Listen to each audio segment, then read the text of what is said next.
রাজ্যের উচ্চশিক্ষার কি হাল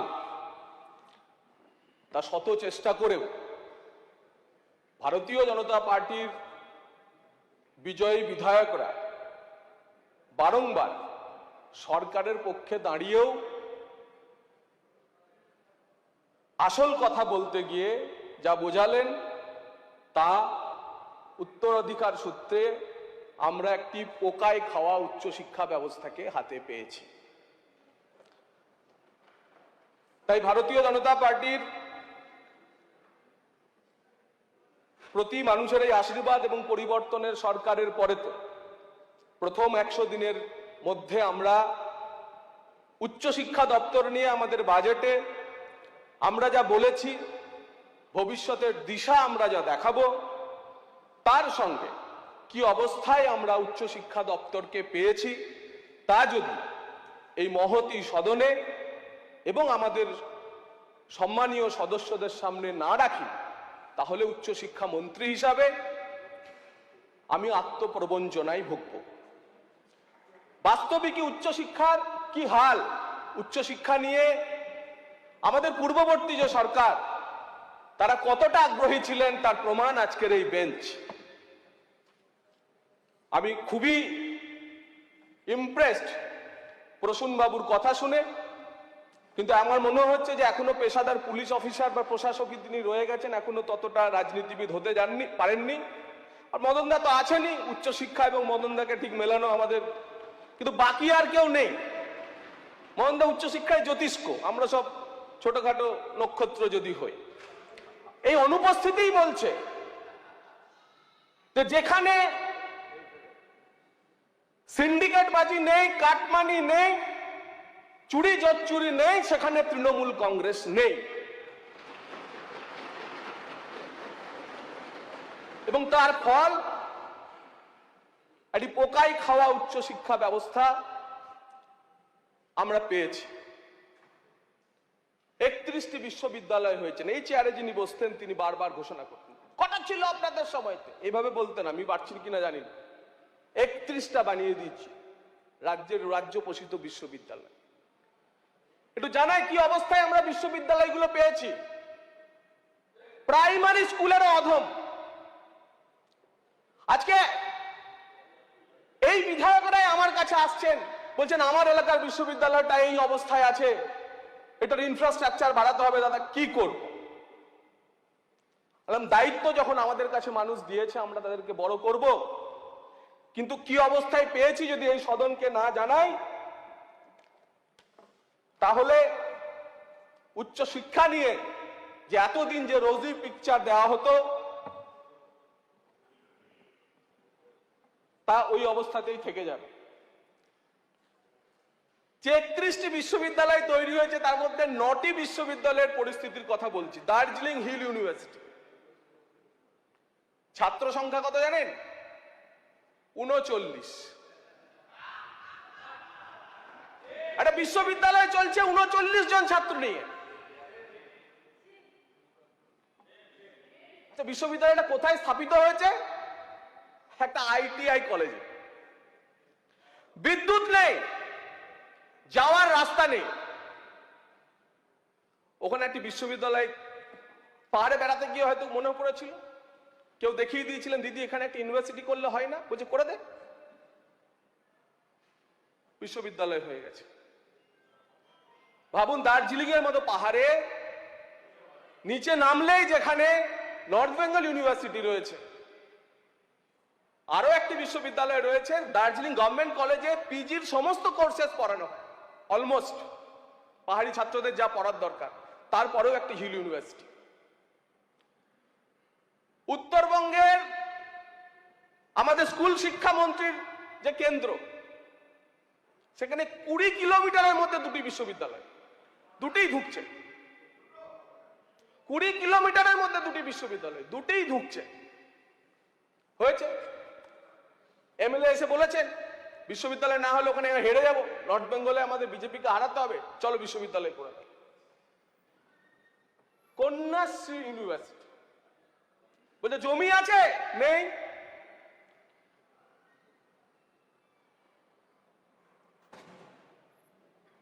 ফ্যাকাল্টি আছে নেই। আমার দপ্তর আমাকে স্ট্যাটাস দিচ্ছে, বলছে গেস্ট অনলি ফ্যাকাল্টি আছে, গেস্ট অনলি স্ট্যাটাসে চলছে, অর্থাৎ গেস্ট ফ্যাকাল্টি দিয়ে একটা বিশ্ববিদ্যালয় চলছে। হিন্দি বিশ্ববিদ্যালয় হাওড়া, ব্রিজ দপ্তরে কলকাতা বিশ্ববিদ্যালয়, কলকাতা শহরে এতগুলি বিশ্ববিদ্যালয়।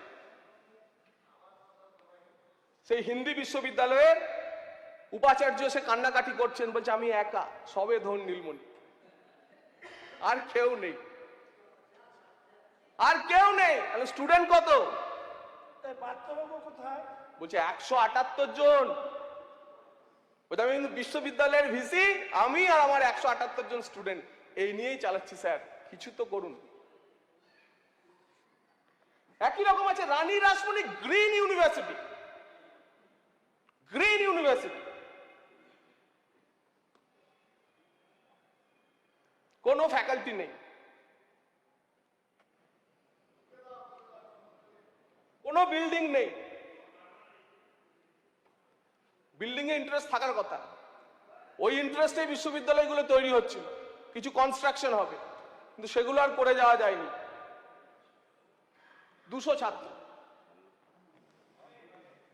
দক্ষিণ দিনাজপুর বিশ্ববিদ্যালয়, সুকান্ত মজুমদারকে হারাতে হবে, চলো এটা বিশ্ববিদ্যালয় করে দিই। দক্ষিণ দিনাজপুর বিশ্ববিদ্যালয়ে না আছে জমি, ভাড়া বাড়িতে চলছে।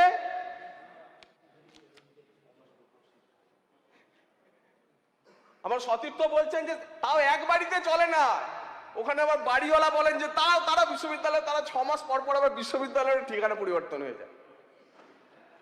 চলছে বিশ্ববিদ্যালয়। হরিচাঁদ গুরুচাঁদ বিশ্ববিদ্যালয়, আমাদের পরম শ্রদ্ধেয় পরম পূজনীয় একজন মনীষীর নামে যে বিশ্ববিদ্যালয়কে নিয়েও এরা ছেলে খেলা করেছে। কোনো পরিকাঠামো নেই, জমি ওভাবেই পড়ে আছে, তার কনস্ট্রাকশনের কোনো ব্যবস্থা নেই, কোনো পোস্টও স্যাংশন হয়নি ওই বিশ্ববিদ্যালয় পরিচালনা করার জন্য। কিন্তু এখান থেকে দাঁড়িয়ে বলতেন 31টা স্টেট ইউনিভার্সিটি করে দিয়েছে। দিদি আছেন জানেন হরিচাঁদ গুরুচাঁদ বিশ্ববিদ্যালয়ের কি অবস্থা। আর কত বলবো, মহাত্মা গান্ধী ইউনিভার্সিটি, মুর্শিদাবাদের একটি বিশ্ববিদ্যালয়, মুস্তাফিজুর বলছিলেন। এইভাবে চলছে রাজ্যের পোষিত বিশ্ববিদ্যালয়। আমার এক সতীর্থ বললেন যে আমি কলেজ ইউনিয়ন গুলো নাকি দেখতে বলেছিলাম। হ্যাঁ, দেখতে বলেছিলাম, এবং দেখে কি পেয়েছি জানেন? রাজ্যের সরকার পোষিত কলেজগুলির ইউনিয়ন রুম, প্রিন্সিপাল, টিচার্স প্রতিনিধি, কর্মচারী প্রতিনিধি, এরকম 3-4 জন নিয়ে একবার খুলে দেখুন কি আছে, দেখুন, স্যানিটাইজ করুন, তালা মারুন। 10টি কলেজের প্রিন্সিপাল রিপোর্ট দিয়েছেন। 10টি কলেজের ইউনিয়ন রুম থেকে ঠিক উচ্চশিক্ষা মন্ত্রী হিসাবে আমার বলতে লজ্জা হচ্ছে। অর্থমন্ত্রীর নির্দেশ বলেই দাও, বেশিরভাগ ক্ষেত্রেই লেখা আছে, খুব যত্ন সহকারে প্রিন্সিপালরা রিপোর্ট দিয়েছেন, ফিউ এমটি ওয়াইন বটলস, খুব বেশি না, ছোট ছোট অল্প অল্প সব মদের বোতল পাওয়া যাচ্ছে, এমটি। তরবারি পাওয়া যাচ্ছে, কাটারি পাওয়া যাচ্ছে, হুক্কা হুক্কা হুক্কা পাওয়া যাচ্ছে, হুক্কা।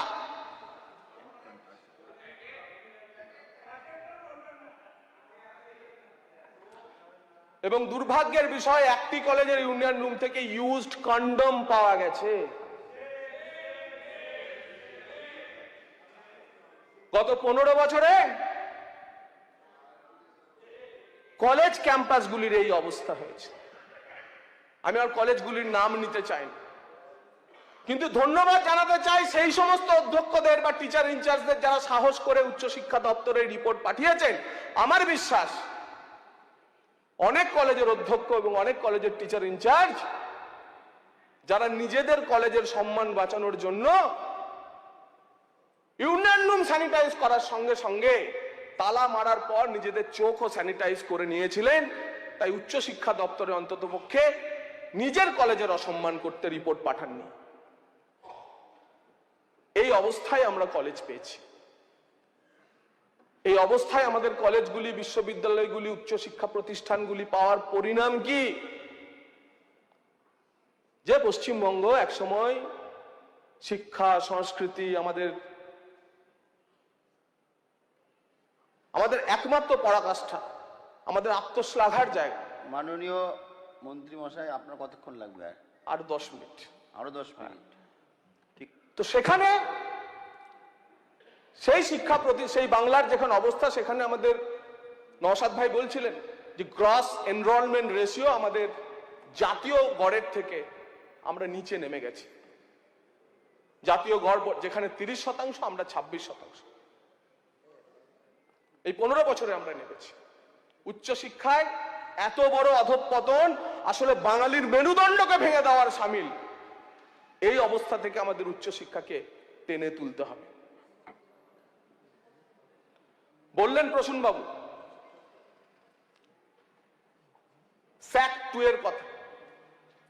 আমি এই সদনে আশ্বস্ত করতে চাই তাকে যে আমি অত্যন্ত সাধুবাদ জানাই যে একজন বিরোধী সদস্য হিসাবে নির্বাচিত হয়ে আসার পরেও প্রকৃত কনস্ট্রাকটিভ অপোজিশনের যে কথা আমরা বারবার বলি, অ্যাটলিস্ট উচ্চশিক্ষার ক্ষেত্রে যে তা হওয়া উচিত তার উদাহরণ আপনি দিয়েছেন।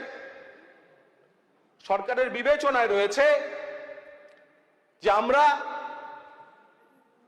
যারা নির্দিষ্ট যোগ্যতা নিয়ে ইউজিসির গাইডলাইনে বলে দেওয়া যোগ্যতা নিয়ে যারা অস্থায়ীভাবে কলেজে পড়াচ্ছেন, আমার সঙ্গে নিয়ে মাননীয় অর্থমন্ত্রীর কথা হয়েছে, তিনিও আমাকে আশ্বস্ত করেছেন, আমাকে এগিয়ে যাওয়ার পরামর্শ দিয়েছেন। তাদের সাম্মানিক, তাদের যথাযথ পারিশ্রমিক এবং অন্যান্য সুবিধা আমরা বাড়াবো। কিন্তু একই সঙ্গে যে ন্যূনতম শিক্ষাগত যোগ্যতা নিয়ে কলেজে পড়ানো দরকার, সেই যোগ্যতা যে শিক্ষকদের নেই, যে শিক্ষিকাদের নেই, তাদের জন্য আমরা কিছু ভাবনা চিন্তা করব। কারণ কলেজ ক্যাম্পাসে 30%, 32%, 35% নাম্বার পেয়ে মাস্টার ডিগ্রি করে আসা কোনো কেউ ছেলে মেয়ে কলেজ ক্যাম্পাসে পড়াতে আমরা অ্যালাউ করব না।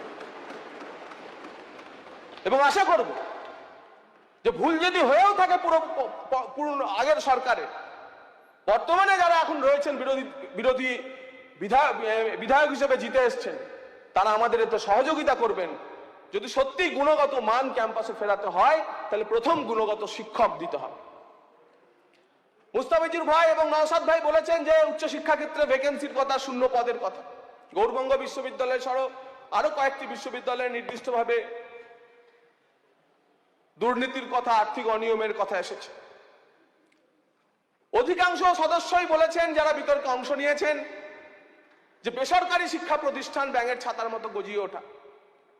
B Ed college, law college, pharmacy college, polytechnic, ITI, যদিও পলিটেকনিক আইটিআই কারিগরি বিভাগের মধ্যে পড়ে, কিন্তু নিশ্চিন্ত থাকুন এ ব্যাপারে জাতীয় যে রেগুলেটর, কোন ক্ষেত্রে এআইসিটি, কোন ক্ষেত্রে এনসিটি, ন্যাশনাল যে জাতীয় যে যারা নিয়ন্ত্রক সংস্থাগুলি আছে, তাদের বেঁধে দেওয়া বেঞ্চমার্ক এবং পশ্চিমবঙ্গের শিক্ষা ব্যবস্থায় তৈরি করা গুণগত মান, এই দুয়ের যাচাই পর্বের মাধ্যমে যারা পাস করবে তাদেরই অ্যাফিলিয়েশন থাকবে, বাকি কারোর অ্যাফিলিয়েশন থাকবে না। কারণ বিকাশ ভবনে মাননীয় মুখ্যমন্ত্রী শিক্ষা দপ্তরে রিভিউ করার পরেতে তিনি স্পষ্ট জানিয়েছিলেন যে শিক্ষাকে আমরা পণ্য হতে দেব না। এবং জাতীয় শিক্ষানীতির সম্পূর্ণভাবে পশ্চিমবঙ্গের পরিকল্পনা, রূপায়ণ এবং প্রয়োগের ক্ষেত্রে যা যা বলা আছে, আমরা এখন কমপ্লিটলি ভারত সরকারের যে শিক্ষানীতি তার সঙ্গে অ্যালাইন। এবং সেক্ষেত্রে শিক্ষাকে সত্যিই আমরা পণ্য হতে দেব না। আমরা বেসরকারীকরণ বা শিক্ষাক্ষেত্রে বেসরকারি বিনিয়োগের বিরুদ্ধে না, এবং সেই কারণে আমরা চেষ্টা করছি যে পশ্চিমবঙ্গে গত বাজেটে কেন্দ্রীয় অর্থমন্ত্রী যে 5টি এডু সিটি তৈরি করার প্রস্তাব রেখেছেন, যাতে পশ্চিমবঙ্গে তার একটিকে আমরা আনতে পারি। এবং এর জন্য আমি মাননীয় মুখ্যমন্ত্রী, মাননীয় অর্থমন্ত্রী, নীতি আয়োগের সঙ্গে, উচ্চশিক্ষা দপ্তরের সঙ্গে, উচ্চশিক্ষা মন্ত্রকের সঙ্গে আলোচনা করছি যে সারা দেশে যে 5টি এডু সিটি তৈরি হবে, সেই এডু সিটির একটির গন্তব্য যেন পূর্ব ভারতে পশ্চিমবঙ্গ হয়। সেখানে শুধুমাত্র বেসরকারি বিশ্ববিদ্যালয় মানে ব্র্যান্ড লেভেল বেসরকারি বিশ্ববিদ্যালয় এবং প্রয়োজনে বিদেশি বিশ্ববিদ্যালয়কেও আমরা আনার চেষ্টা করব। বড় কঠিন কাজ, বড় কঠিন কাজ। আজকে পশ্চিমবঙ্গ থেকে আমাদের ছেলে মেয়েরাই বাইরে যে কলেজ, যে বিশ্ববিদ্যালয়গুলিতে পড়তে চলে যাচ্ছে, সেই বিশ্ববিদ্যালয়কে যখন যোগাযোগ করে বলছি আসুন না পশ্চিমবঙ্গে বিনিয়োগ করুন, এখনো ভুরু কোচকাচ্ছে। এই অবস্থা থেকে ফেরাতে হবে, তাদের মধ্যে কনফিডেন্স আনতে হবে, এবং ভারতবর্ষেরও যেগুলো বড় ব্র্যান্ড আসুক না সেই সমস্ত বিশ্ববিদ্যালয়গুলি। আমাদের ছেলেরা তো সেখানেই পড়তে চলে যাচ্ছে। একটা সুন্দর স্কিমের কথা এবার বাজেটে মাননীয় অর্থমন্ত্রী ঘোষণা করেছেন যে আমাদের অধঃপতন হয়েছে, আমাদের শিক্ষা ব্যবস্থার অধঃপতন হয়েছে, কিন্তু বাঙালি মেধার তো অধঃপতন হয়নি। বাঙালি মেধাবী ছাত্ররা তো হয় দেশে অথবা দেশের বাইরে চলে যাচ্ছে। তাদের মেধাকে তো আমরা কম্প্রোমাইজ করতে পারি না, বরং উৎসাহ দিতে হবে। তাই বিশ্বের যে সেরা মানক, সেই মানকের যে প্রথম 100 ইনস্টিটিউট রয়েছে, সেই শিক্ষা প্রতিষ্ঠানগুলিতে বাঙালি ছেলেরা যদি যায়, তাহলে আমরা তাদেরকে স্কলারশিপ দেব। স্বামী বিবেকানন্দের নামে সেই স্কলারশিপ চালু হচ্ছে। দ্রুত সরকার তার বিজ্ঞপ্তি নিয়ে আসবে। নওশাদ ভাই একটু সুন্দর প্রস্তাব রেখেছেন যে আমরা বলেছি যে এককালীন 50,000 টাকা মেয়েদের দেওয়া হবে। নওশাদ ভাই, আমরা ভেবেছি, ঠিক বলছেন আপনি, এককালীন 50,000 টাকা দিলে এখনো অনেক মা বাবা আছেন, তারা ওই 50,000 টাকা নিয়ে প্রথম মেয়েকে উচ্চশিক্ষা না দিয়ে মেয়ের বিয়ের কার্ড ছাপানোর কাজে ব্যবহার করে। তাই আমরা এন্ট্রি লেভেলে 15,000 টাকা, মিড সেমিস্টার পাস করে সার্টিফিকেট জমা দিলে 10,000 টাকা, এবং 4th সেমিস্টার পাস করে সে যখন সার্টিফিকেট পাবে তখন বাকি 25,000 টাকা দেব, যাতে সে পড়াশোনাটা কমপ্লিট করে। এবং আপনি বলছিলেন যে স্টুডেন্ট ক্রেডিট কার্ডের কথা। দেখুন, স্টুডেন্ট ক্রেডিট কার্ড কম্পিটিটিভ ওয়েতে তৈরি হয়েছে। আমরা 2 মিনিট, আমরা বিদ্যালক্ষ্মী স্কিমে জয়েন করিনি। সেই বিদ্যালক্ষ্মী স্কিমে জয়েন না করার ফলে কেন বিদ্যালক্ষ্মী স্কিমে জয়েন করেনি? কারণ বিদ্যালক্ষ্মী পিএম বিদ্যালক্ষ্মী স্কিমে জয়েন করলে পরে যে স্কলারশিপ পাওয়া যায়, তার জন্য ন্যাকে অ্যাক্রিডিটেড হতে হবে, এনআইআরএফএস র্যাঙ্কিং পেতে হবে। আমাদের সেসব কোনো কিছুই ছিল না। তাই গুণের সঙ্গে, গুণবত্তার সঙ্গে আমরা কম্প্রোমাইজ করে আমরা স্টুডেন্টস ক্রেডিট কার্ড চালু করেছিলাম। 2.5 লক্ষ অ্যাপ্লিকেশন, 1,10,000 এখনো পর্যন্ত স্টুডেন্ট ক্রেডিট কার্ড পেয়েছে। অর্থাৎ 50% ছেলে মেয়ে স্টুডেন্ট ক্রেডিট কার্ড পেয়েছে। কিন্তু আমরা এবার চেষ্টা করছি সমস্ত কলেজ বিশ্ববিদ্যালয়গুলিকে ন্যাকের আওতায় আনার মধ্যে। এই যে 9টি বিশ্ববিদ্যালয় বললাম, এরকম কাছাকাছি যাওয়া বিশ্ববিদ্যালয় আরো অনেক আছে, আরো অনেক কলেজ আছে, কিন্তু এনআরএফ র্যাঙ্কিং এ এর মধ্যেও আসার কথা।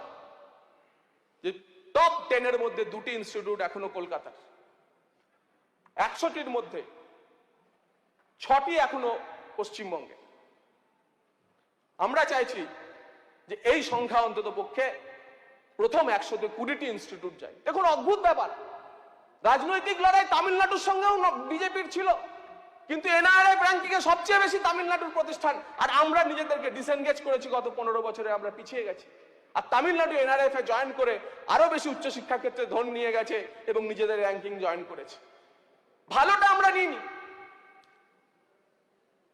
শুধু উচ্চশিক্ষা দপ্তরের 76টা স্কিমে আমরা শুধু জয়েন করিনি, তার কারণ স্কিমগুলির আগে পিএম শব্দ লাগানো ছিল। সেই ব্যবস্থার পরিবর্তন হয়েছে। সমস্ত রকমের প্রকল্পে আমরা জয়েন করেছি। পিএম উষাতে জয়েন করেছি, সমর্থতে জয়েন করেছি, বিদ্যালক্ষ্মীতে জয়েন করেছি, ওয়ান নেশন ওয়ান সাবস্ক্রিপশনে জয়েন করেছি। ধীরে ধীরে বাকি সমস্ত স্কিমেও আমরা জয়েন করছি, অনবোর্ড হচ্ছি। শিক্ষাক্ষেত্রের পরিবর্তন আপনারা জানেন যে দীর্ঘমেয়াদী প্রক্রিয়া, স্বল্প মেয়াদে এর প্রভাব পাওয়া যায় না। মুস্তাফিজুর ভাই বলছিলেন যে শিক্ষাক্ষেত্রে রাজনীতিকরণের কথা। আশা করি আপনাদের নেতা অনিল বিশ্বাসের নাম আপনার মনে থাকবে এবং অনিল তন্ত্র বা অনিলায়নের কথাও মনে থাকবে। মাননীয় মিনিস্টার, আরো 3.5 ঘন্টা দুটো বিল আছে। তো এই অনিলায়ন বা ওই অনিল তন্ত্র থেকে মুক্তি, রাজনীতিবিহীন ক্যাম্পাস এবং তার সঙ্গে পশ্চিমবঙ্গের হিত গৌরবকে ফেরানোর জন্য এই সরকার কাজ করে যাবে। আপনারা প্রত্যেকে যারা বিতর্কে অংশগ্রহণ করেছেন এবং মাননীয় অধ্যক্ষ মহাশয় আমাকে অতিরিক্ত অনেক সময় দেওয়ার জন্য আপনাকে ধন্যবাদ জানিয়ে আমি আমার বক্তব্য শেষ করছি। ধন্যবাদ।